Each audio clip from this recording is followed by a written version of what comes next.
has never been a more important time to move in a vegan direction. Whether you're ready to start, restart, or re-energize your vegan or plant-based practice, this podcast is for you. I'm Michele Olander, life coach, vegan, ADHD matriarch, travel lover, and smoothie loather. And I know that it's the details that get in the way of your vegan journey. But I like to believe that the obstacle is always the way. So every week we meet here where I translate the tools of life coaching and Stoic philosophy. I bring you actionable tips, some laughs, interesting guests, and vegan ideas for everyone at any age. All to help you veg your best. Episode 249, Vedge Lit. Quit lit for your plant-based practice. And we're talking today about Never Too Late to Go Vegan by Carol J. Adams.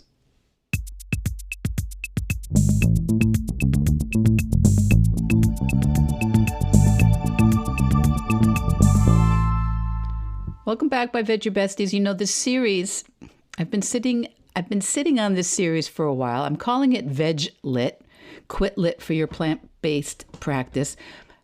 This series has been sitting in the back of my mind for quite a while, and a few people that I really, really do respect advised me to put this series of books about veganism, books about plant-based lifestyle behind a paywall, to make it something special for Patreon or for Substack. And, you know, I've gotten close to launching both of those paid platforms. And, and I do love supporting creators with their premium content, I know many of you also do.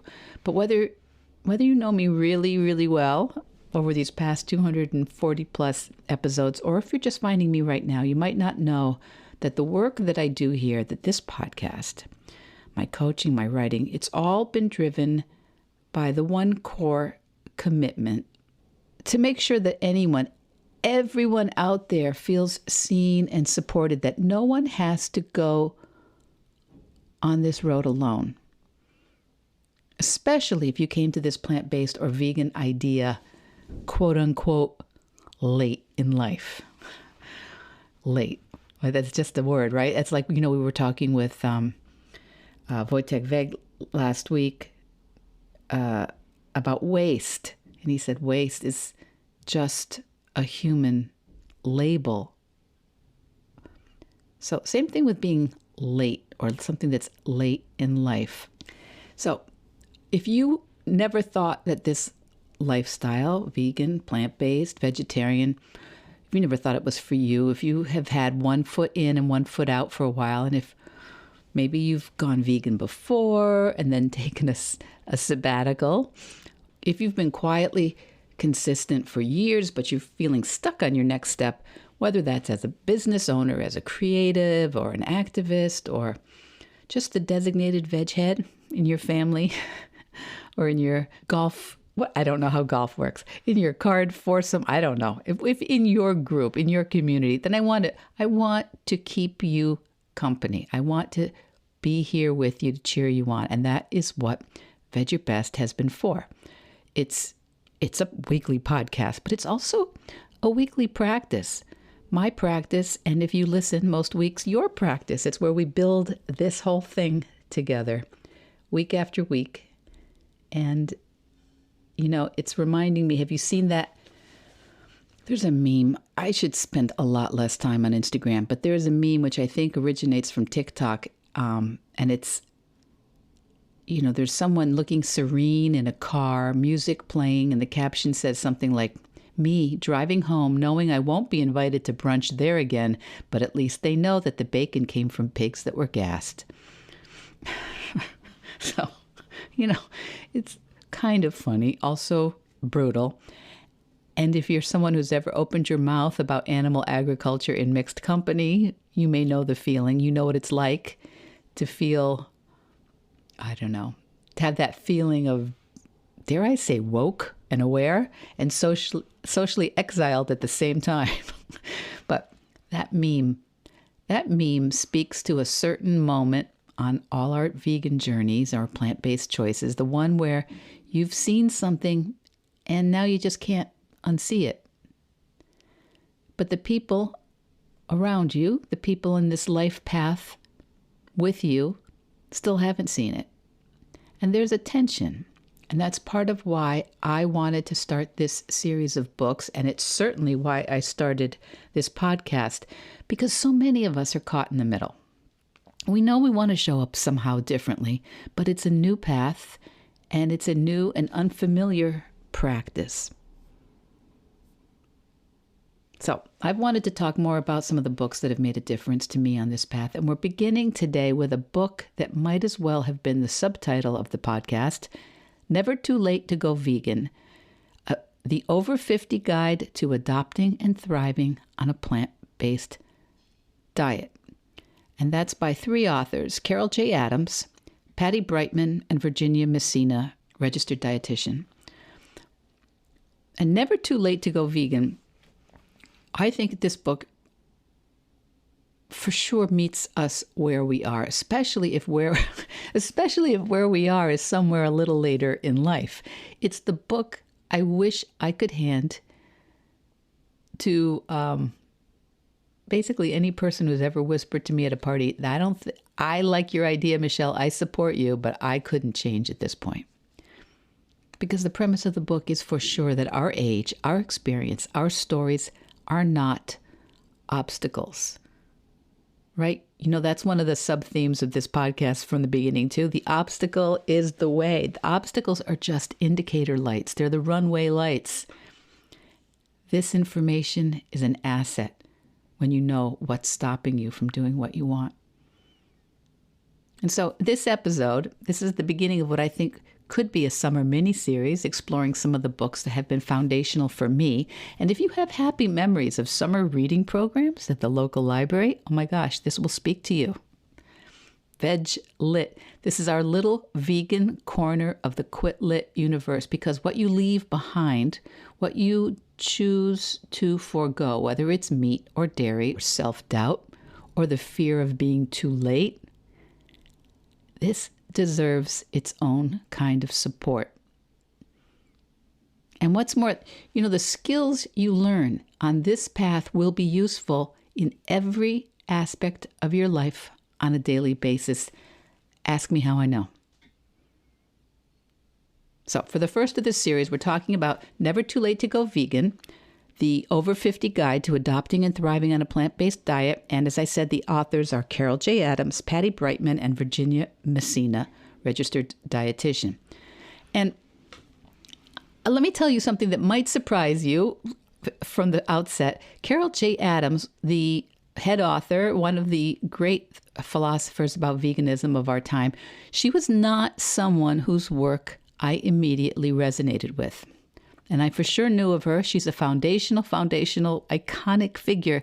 Her book, The Sexual Politics of Meat, is a landmark book. But when I first learned about it, when I first heard about it, I did not glom onto the concept immediately. It felt very academic. It felt to me like one of those grad school classes I had not enjoyed in post-structuralism. It felt overwhelmingly theoretical. It felt like a lecture more than a conversation. I just really did not feel ready for it. And as we've talked in the past, I came to this lifestyle through slightly different doors. And for me, it was about questioning industrial agriculture. It was about the climate. It was about what was best for my family and my community and wanting to live in greater alignment with what I already knew deep down to be true.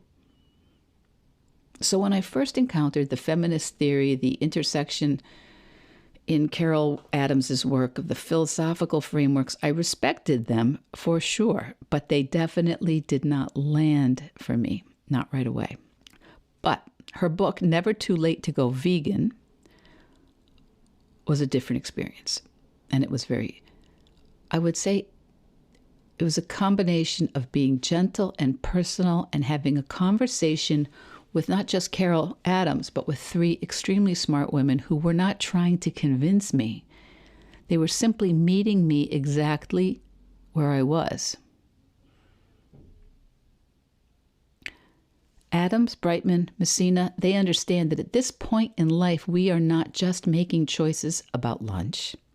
We're not just making choices about weight. Maybe we're not just making choices about fashion. We're making choices about identity, about legacy, about how we want to show up in a world that we've inherited and that we've already shaped in many ways. We have a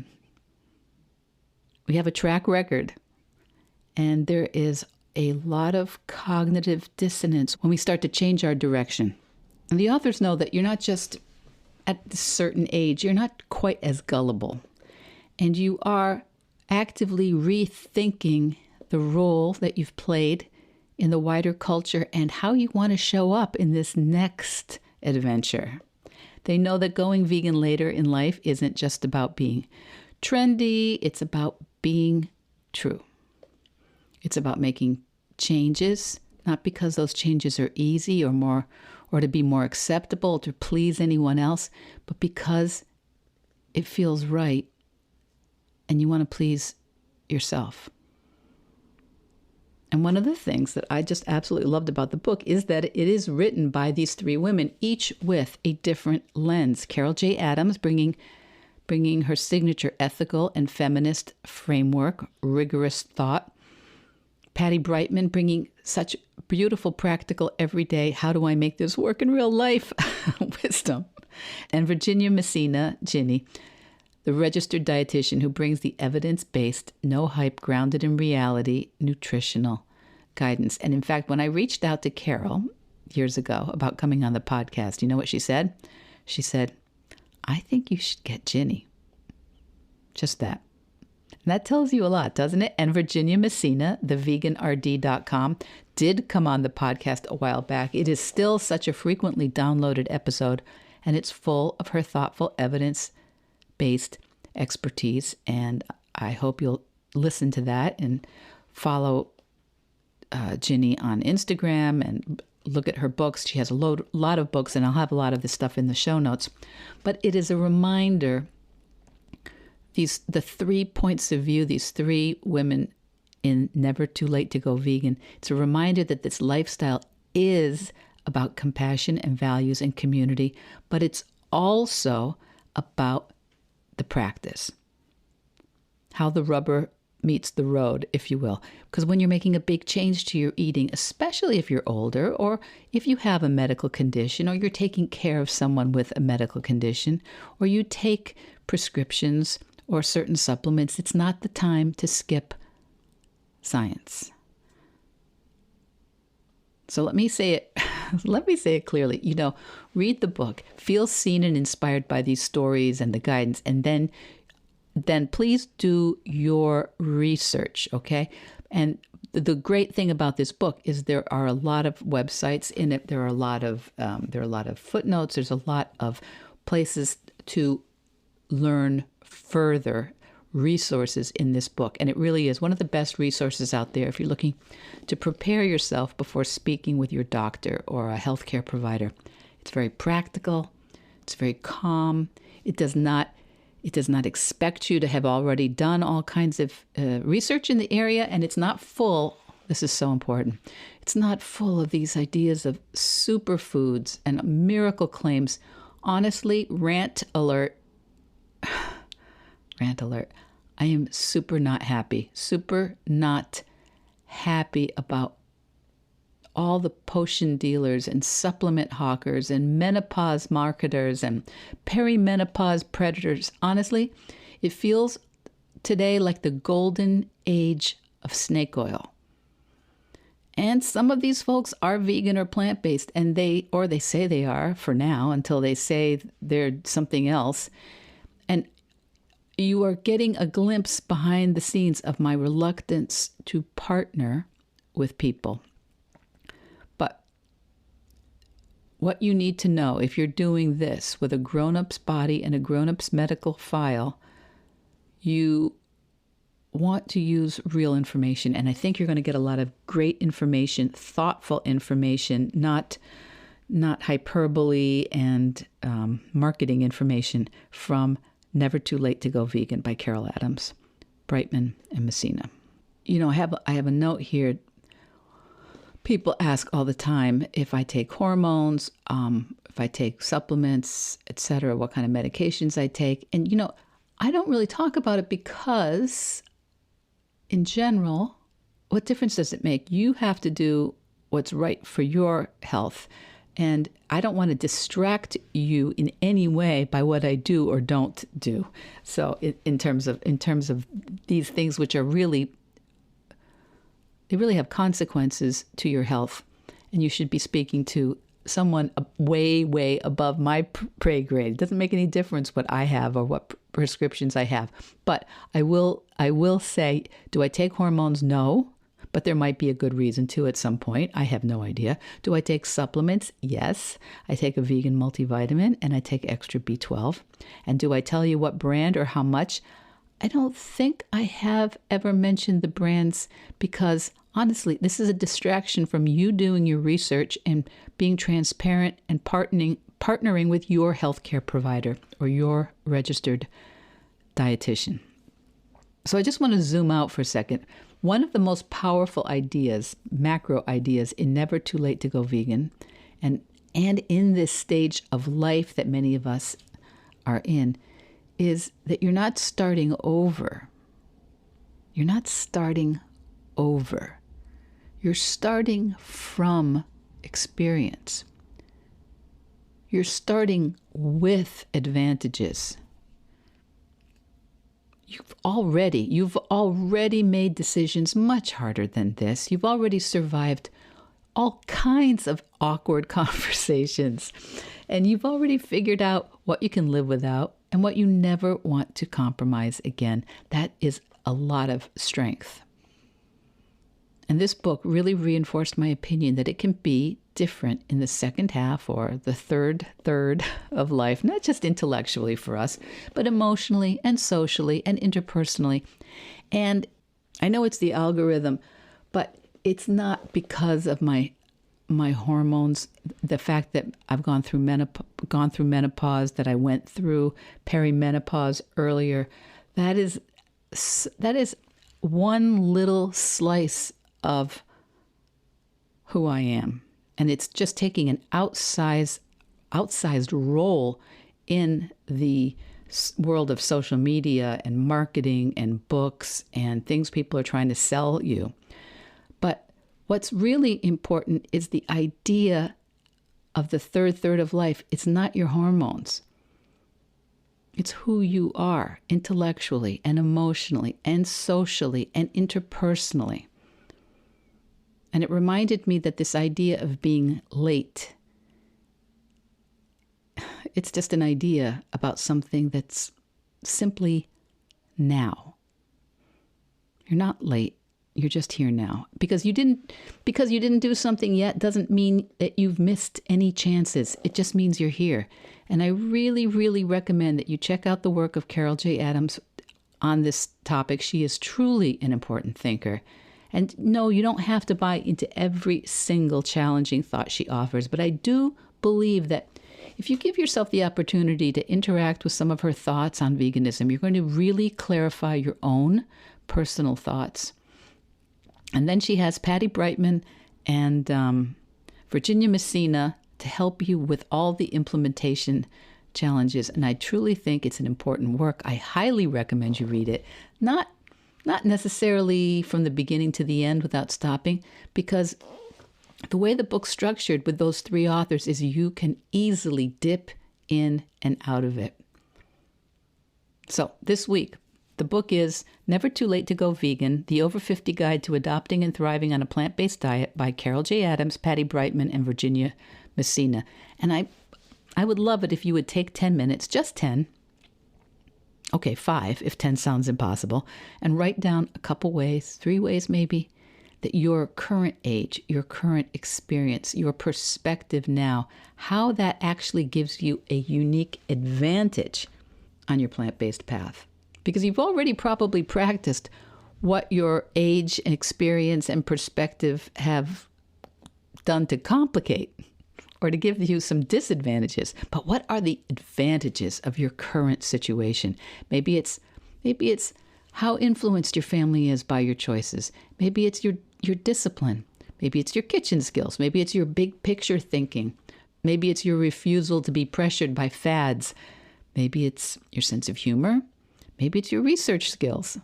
Maybe it's your ability to bring people together.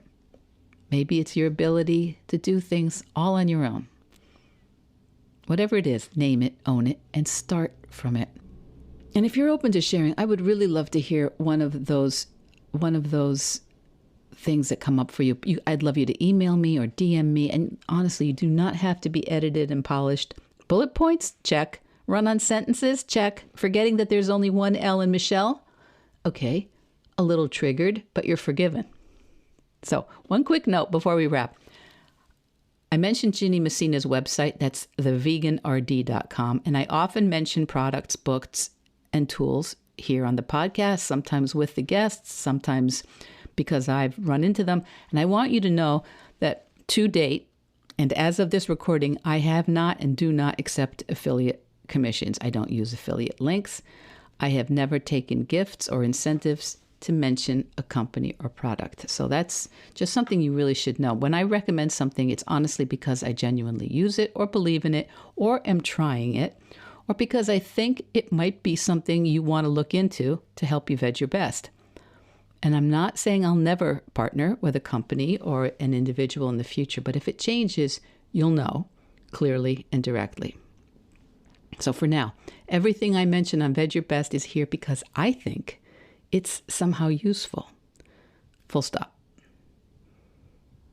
So my Veg Your Best date, let's just take a breath here. Have I gone on too long? If you've ever thought it was too late, if you've ever worried that changing now is going to make you feel inconsistent or seem hypocritical, or it's just too inconvenient in your family, if you've been doing this work and wondering when it's going to feel a little less lonely, let this be a reminder that we're all here together. You're not too late. You're right on time, and there's nothing wrong with beginning again or beginning now. And that's the heart of Never Too Late to Go Vegan by Carol J. Adams, Patti Breitman, and Virginia Messina. That's the heart of this podcast. And that's the message I hope you carry out with you into the world this week. So, I would love to hear from you. Who are the writers, podcasters, YouTubers, filmmakers that have been shaping your plant-based journey? What books or voices have helped you feel less alone or more inspired or more confident? While you're at it, who should I be interviewing this year on Veg Your Best? I'm always on the lookout for guests that you'd be excited to hear from. And as I just said, you don't have to write a perfectly structured email or DM. You don't need full sentences. Bullet point, stream of consciousness, emojis, all caps, all welcome here. I'm always amazed that people feel triggered by all caps. I'm not saying it doesn't matter to anyone. It shouldn't matter to anyone. It's just I never understand that. But anyway, it's all welcome here. You are safe to communicate with me. Just hit reply to the Vmail each week, or you can message me on Instagram or LinkedIn. I really do read it all. And it truly helps me shape this podcast for you. And going forward this summer, I want you to enjoy your life and veg your best. Veg Your Best podcast production, music, and editing by Charlie Weinshank. Thanks, Charlie. Before you go, it would mean so much to me and the Veg Your Best team if you would hit subscribe, leave us a 5-star review, or share with someone you think might be interested. Something about algorithms, it helps bump us up a little in the rankings, and that's the best way to help others find the podcast and for us to find our audience. So, until next week, make it easy and veg your best.